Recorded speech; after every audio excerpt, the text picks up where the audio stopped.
안녕하세요. 부산 큰병원 오영 원장입니다.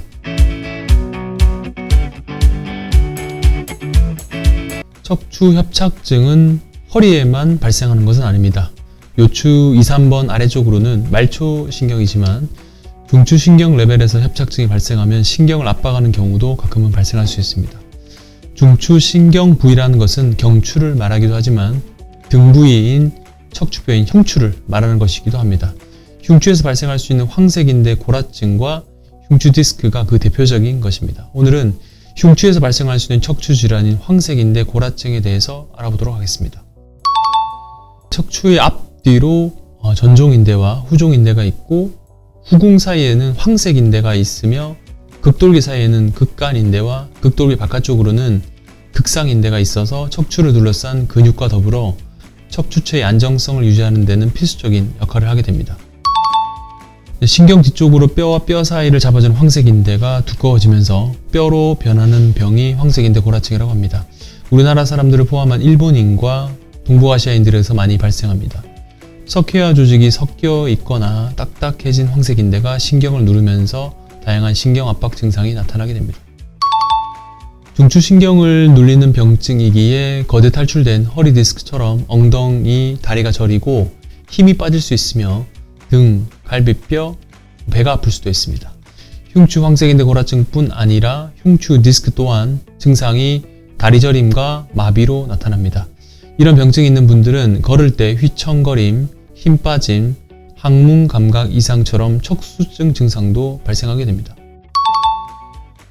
허리나 목 부위만 자기 공명 검사, 즉 MRI 촬영을 할 경우 흉추 질환 진단을 놓칠 수 있습니다.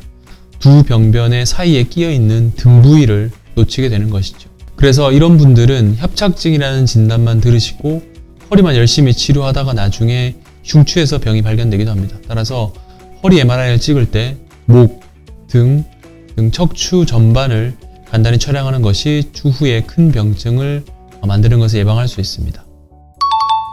황색인대 골화증이 발생했다면 휴식을 취해도 잘 낫지 않습니다. 하지만 시간이 지날수록 석회가 축적되어 증상이 나타나는 부위가 늘어나기 때문에 증상이 더 악화될 수 있습니다. 이에 초기에 정밀 검사를 통해서 흉추 황색인대 골화증을 발견할 수 있다면 약물치료나 물리치료를 통해 일상생활에 지장을 주지 않을 수 있게 됩니다. 치료가 막 시작된 초기나 중기라면 수술과 척추 재활 운동을 통해서도 치료 가능하겠습니다. 즉 신경학적 증상이 나타나지 않으면 보존적 치료만으로 관리가 가능하고 신경학적 증상이 나타난다면 적절한 수술 시기를 결정하는 것이 중요하게 되겠습니다. 흉추 황색인대 골화증은 MRI 검사가 보편화되면서 그 진단율이 올라가고 있는 실정입니다.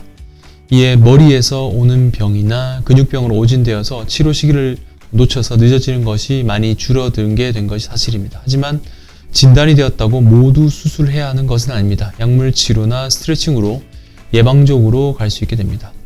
기본이 되는 치료는 등이 뻐근할 때마다 시행하는 스트레칭을 주기적으로 하는 것입니다.